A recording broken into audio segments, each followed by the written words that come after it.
কোন তাপমাত্রায় sulphur die oxide অণুর আরএমএস বেগ 25 ডিগ্রি সেন্টিগ্রেড এ অক্সিজেন অণুর আরএমএস বেগের সমান হবে?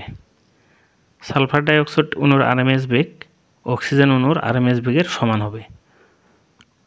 সালফার ডাই অক্সাইড অণুর আরএমএস বেগ সমান অক্সিজেন অণুর আরএমএস বেগ। আমরা সালফার ডাই অক্সাইড অণুর আরএমএস বেগকে ধরলাম C1 এবং অক্সিজেন অণুর আরএমএস বেগকে ধরলাম C2। C1 আমরা লিখতে পারি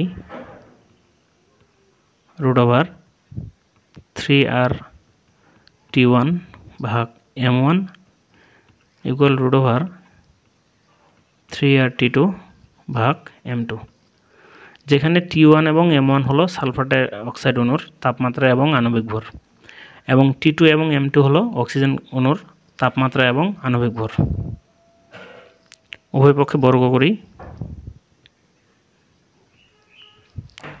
3r/T1 m1 3r/T2 m2।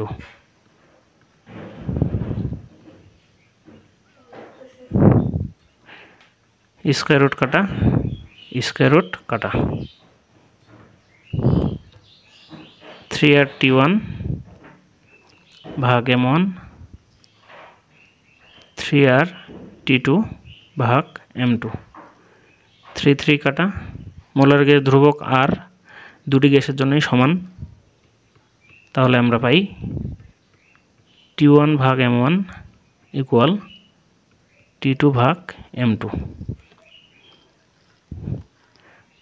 আমরা বের করব সালফার ডাই অক্সাইড অণুর তাপমাত্রাটা, অর্থাৎ T1 এর মানটা বের করব।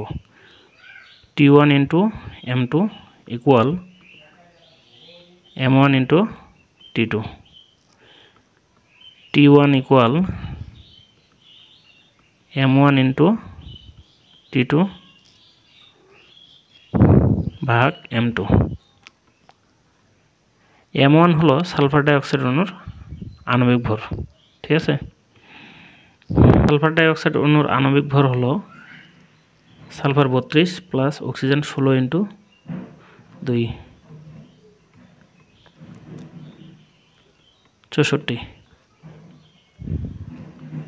T2 25 ডিগ্রি সেন্টিগ্রেড, ডিগ্রি সেন্টিগ্রেডকে কেলভিন করলে 273 যোগ করতে হয়, তাহলে 298 কেলভিন। m2 এর মান অক্সিজেন অণুর আণবিক ভর। তো অক্সিজেন অণুর আণবিক ভর হলো 16 × 2 ইকুয়াল 32 গ্রাম। 32।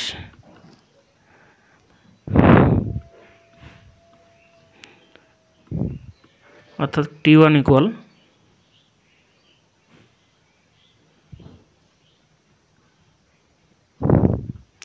596 কেলভিন।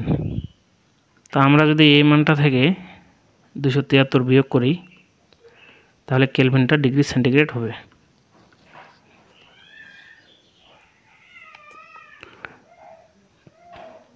323 ডিগ্রি সেন্টিগ্রেড, এটাই অ্যান্সার, ঠিক আছে।